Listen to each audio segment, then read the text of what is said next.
প্রিয় দর্শক বন্ধুরা, আসসালামু আলাইকুম রহমতুল্লাহ। সবাই কেমন আছেন? আশা করি সবাই ভালো আছেন। বন্ধুরা, দেখতে পাচ্ছেন ছোট্ট এই খামারটি এখন গরুতে পরিপূর্ণ। দেখতে পাচ্ছেন এই পাশে 5টা গরু এবং এই পাশে 4টা গরু রয়েছে। তো প্রিয় দর্শক বন্ধুরা, এই শেডটি কিন্তু অনেক অনেক টাকা খরচ করে এই শেডটি তৈরি করা। দেখতে পাচ্ছেন প্রিয় বন্ধুরা, উপরে কিন্তু উন্নত ধরনের টিন দেওয়া আছে এবং লোহার অ্যাঙ্গেল দিয়ে এই চালাটি তৈরি করা হয়েছে। এবং পাশে আমি আপনাদেরকে দেখাই, এই যে এ ধরনের শক্তপোক্ত নেট, এগুলো কিন্তু নর্মাল নেট না, এগুলো কিন্তু অনেক মোটা। তো এই চারদিকেই দেখতে পাচ্ছেন বন্ধুরা যে এরকম মোটা নেট দেওয়া হয়েছে।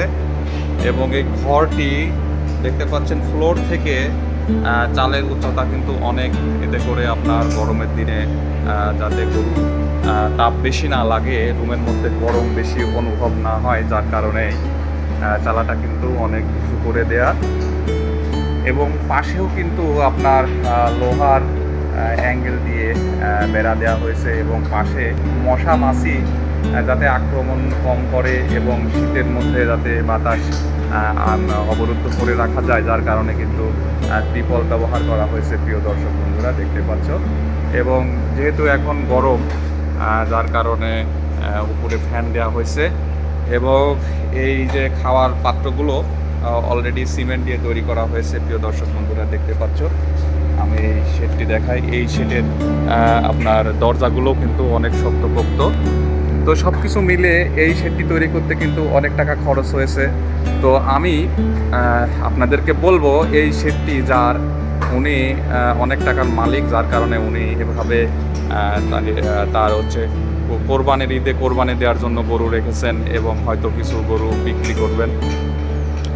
তো যার কারণে কিন্তু উনি অনেক টাকা ইনভেস্ট করেছেন। এবং এছাড়া উনির আরও অনেকগুলো গরুর রয়েছে, খামার রয়েছে, মুরগির প্রজেক্ট রয়েছে। তো প্রিয় দর্শক বন্ধুরা, আপনারা যারা প্রান্তিক খামারি বা খামারি হতে চাচ্ছেন, 1-2টা গরু দিয়ে আপনারা শুরু করতে পারেন। তো সেক্ষেত্রে আপনাদের যে কথাটা বলতে চাই যে গরু ছাগল পালন করতে গেলে অবশ্যই খাদ্যের খরচটা কম করতে হবে, তা না হলে কিন্তু লাভবান হতে পারবেন না প্রিয় দর্শক বন্ধুরা। কারণ বর্তমান যুগে গোখাদ্যের দাম কিন্তু অনেক বেশি। এই পাশে দেখতে পাচ্ছেন বন্ধুরা, এখানে অনেক খড় কাদা করে রাখা হয়েছে। তো অনেকের ধানের জমি আছে, যারা 1 বিঘা 2 বিঘা বা 3 বিঘা করে ধান চাষ করেন। সেক্ষেত্রে ধানের কুড়া পাওয়া যায়, ধানের খড় পাওয়া যায়। এবং আশেপাশে যাদের প্রতি জায়গায় ঘাস রয়েছে বা অনেকে উন্নত ধরনের ঘাস চাষ করে, তারা কিন্তু খুব সহজেই কম খরচের মধ্যে তাদের গরু লালন পালন করতে পারেন। প্রিয় দর্শক বন্ধুরা, এই কথাটা অবশ্যই মাথায় রাখতে হবে, এর কোনো বিকল্প নাই। এবং পাশাপাশি আরেকটা বিষয় মনে রাখতে হবে যে আপনারা কখনো গরুর খামার তৈরি করার জন্য বা গরুর ঘর তৈরি করার জন্য কখনো বেশি টাকা অ্যাট ফার্স্টেই ইনভেস্ট করবেন না। আপনারা যখন অনেক টাকার মালিক হবেন, আপনার তখন এগুলো ঘরের পিছনে বা শেডের পিছনে ইনভেস্ট করতে পারেন।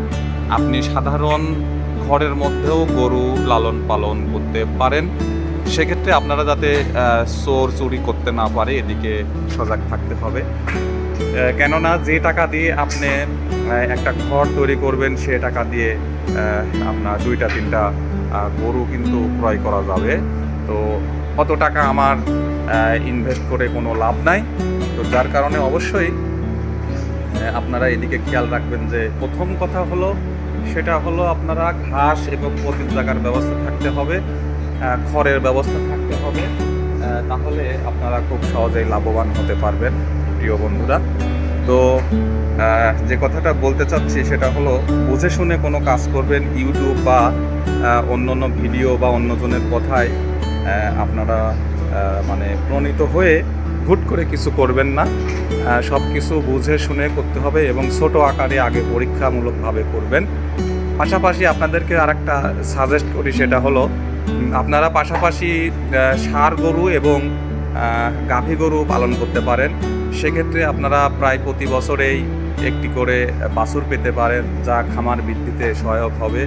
এবং যে গাভীর দুধ হবে মোটামুটি সেই দুধের টাকা দিয়েই কিন্তু সেই গরুগুলোর খাদ্য হয়ে যাবে, অনেকটাই রিকভারি হবে।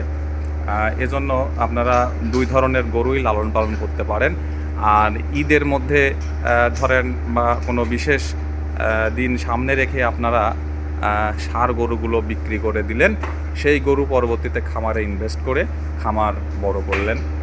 তো প্রিয় দর্শক বন্ধুরা, আমার কথাগুলো শুনে যদি আপনারা কোনো মতো উপকৃত হন তাহলেই আমার চ্যানেলটি সাবস্ক্রাইব করে দিবেন এবং আমার পেজটি ফলো দিয়ে পাশে থাকবেন।